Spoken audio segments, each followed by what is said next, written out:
Hey everybody, we're playing Remnant 2 and working on collecting the Alchemist Archetype. Now, because there is a level of randomness to the game, you may need to finish the story and do this in adventure mode, or re-roll your campaign, but we're here in the Morrow Parish map area of the Losum campaign.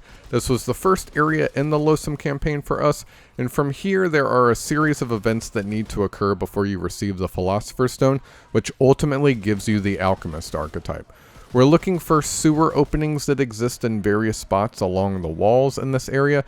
There are small, medium, and large size sewer openings. We are looking for these that are about the height of your character. You'll need to search around and you can reset at the crystal if you have to, but we're looking for a medium sewer opening and this vampire bear dog thing. If it's outside of the sewer, just go ahead and defeat it. We need it to grab us from inside the sewer opening, but we've restarted here at the crystal just to show you from the jump where we actually obtained this Alchemist Archetype. I'm going to speed up the video, but it's the second sewer we encounter. So just take out all of the enemies, do yourself a favor, so that you have the freedom to roam around and search the map without distraction. We're just moving right along here from the initial crystal, and we've arrived back at the first sewer opening that we were at. I waited for a moment, and we eventually decided to push a bit further because nothing happened here. But it's the next sewer that we happen upon that initiates the interaction with the vampire bear dog deal. When I ran up to the sewer opening, I turned around and that's when it grabbed me. So it's coming up here. I just took out these last couple of enemies. We're going to go up into this alley, and there is a sewer opening on the left-hand side. So I look over to the right and saw some enemies. I looked at the sewer, turned around to look at the enemies, and this thing grabbed me. Now, once this thing grabs you, you're technically dead, and I need to show you guys something real quick, so we're going to back away from this, just so that I can show you this part is super important. You can use this consumable to kill yourself. Just basically, you are dead if you consume this, and what needs to happen if you're working in a group co-op is your teammates need to kill themselves. So Dougie is going to go ahead and take this liquid escape here. You could go ahead and also die by the enemies if you need to, if you don't have that consumable readily available.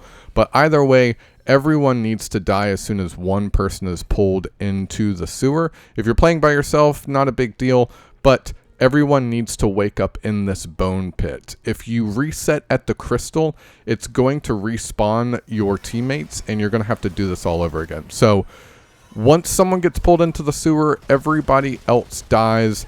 You're going to wake up in this bone pit, and you have to defeat this boss here. There is no, like, boss health at the top of your screen, so this dude is not that difficult at all. I would venture, I guess, to say he's probably equivalent to any of the other vampire bear dogs that you would see out in Losum.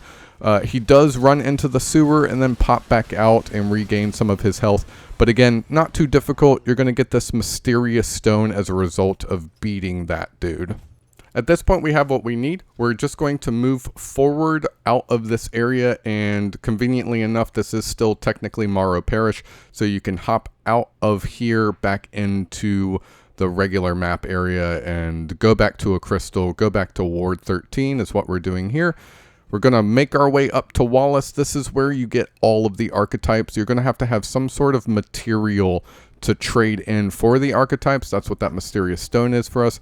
Plus some additional crafting materials, luminite crystals, scrap. But we have all of that. 10 luminite crystals, 1,000 scrap, and the mysterious stone is going to give us the Alchemist Archetype here.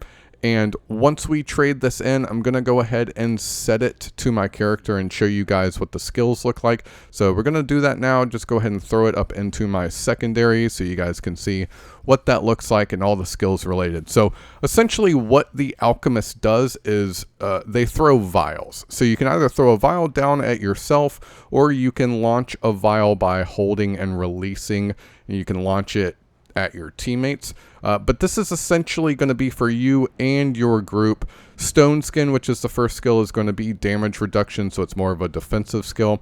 But again, this is for you and your group. So if you're playing in co-op and you have teammates, they can utilize the area of effect of your vial as well, or you can hold, release, and throw it at them. So Stone Skin is your first skill, Frenzied is your second. Both of these last 15 seconds. First one is more defensive. Frenzied is more offensive, giving you fire rate, reload speed, and melee speed increase, as well as movement speed for 15%, 20% on the other ones. But this last skill is probably the most optimal, or useful rather, in my opinion. It's going to provide you the ability to revive your allies. So if your teammates are downed, there is an 180-second cooldown on this, but you can launch that vial and revive your teammates. So reviving in this game, super important. That's why I've been running Handler for the majority of it. But there are also these additional perks available to you. You can check those out here. I'm just cursoring through them so you guys can see what they look like, as well as the trait at the bottom. So hopefully this helps you guys out. Thanks for watching, and we will catch you next time.